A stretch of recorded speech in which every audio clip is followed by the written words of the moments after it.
नमस्कार, सुप्रभात. मी आकांक्षा जावडेकर आणि तुम्ही पाहताय एबीपी माझा. सकाळचे 6 वाजता आहेत आणि या बुलेटिनमध्ये आपणा सर्वांचं स्वागत. यानंतर बुलेटिनमध्ये घेऊयात बातम्यांचा वेगवान आढावा 100 हेडलाईन्समधून. मुंबईसह ठाणे, पालघर आणि रायगडमध्ये मुसळधार पावसाचा अंदाज. कोकणातील काही भागांमध्ये अतिवृष्टीचा इशारा.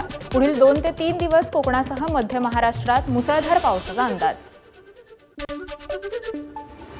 मान्सूनने महाराष्ट्रातील आणखी काही भाग व्यापला. कोकणासह विदर्भ, मराठवाडा आणि मध्य महाराष्ट्रातील काही भागात मान्सूनची एंट्री.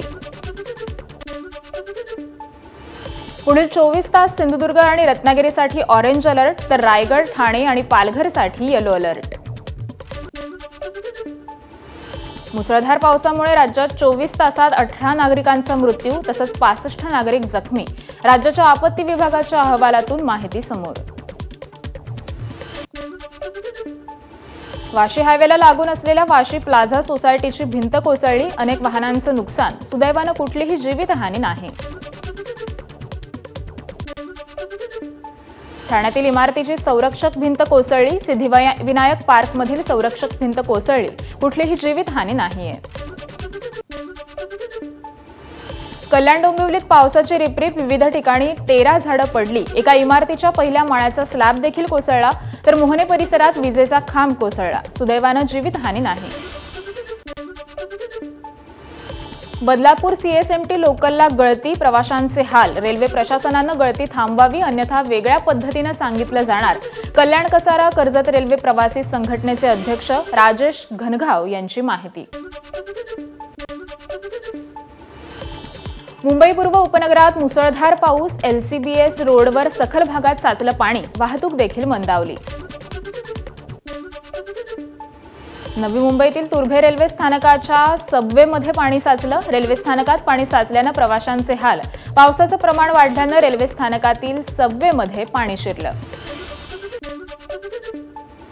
मुंबई गोवा महामार्गावरील संगमेश्वर शास्त्री पूल इथं दरड कोसळली. दरडीवरील जमिनीला तडे गेल्यामुळे 3 घरांना धोका आहे.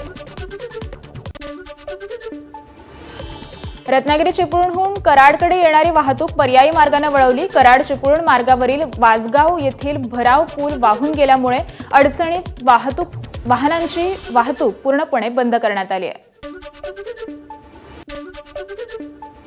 शास्त्री नदीला आलेल्या पुराचा एका घराला वेढा. घरात अडकलेल्या व्यक्तींना पोलिसांनी रेस्क्यू केलं. रेस्क्यू करतानाचा व्हिडिओ व्हायरल. रत्नागिरीमधील संगमेश्वर तालुक्यातील धामणीमधील ही घटना. संगमेश्वरमधील गड नदीला पूर. माघजन बाजारपेठेला पुराचा वेढा. आरवलीमध्ये ग्रामपंचायत परिसरात पाणी. घरेही पाण्याखाली, तर कळंबुशी येथील रस्ता पाण्याखाली गेल्यामुळे अनेक गावांचा संपर्क तुटलाय. रत्नागिरीच्या संगमेश्वरमधील गड नदीला पूर. माघजन बाजारपेठेत शिरलं पुराचं पाणी. व्यापाऱ्यांचं देखील नुकसान. रायगडच्या आंबा नदीचा इशारा पातळी ओलांडली. नागोठणे शहराला जोडणारा पूल देखील वाहतुकीसाठी बंद. रायगडच्या रोहा शहराजवळील कुंडलिका नदीनं देखील ओलांडली इशारा पातळी. रोहा शहरालगत असणाऱ्या नागरिकांसह आजूबाजूच्या गावांना सतर्क राहण्याच्या सूचना. रायगडमध्ये मुसळधार पावसामुळे पेरणी केलेली भातशेती पाण्याखाली. शेतकऱ्यांचं मोठं नुकसान होण्याची शक्यता.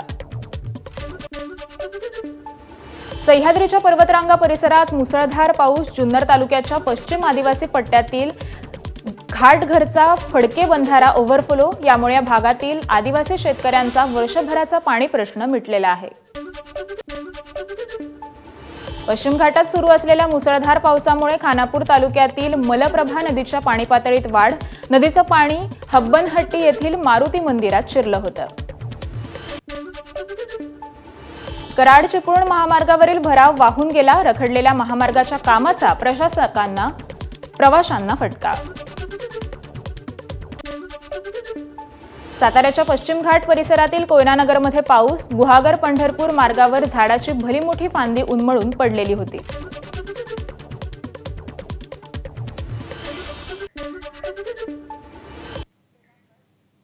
यासोबतच बुलेटिनमध्ये घेतोय एक छोटासा ब्रेक. लगेच परत येतोय. पाहत रहा एबीपी माझा.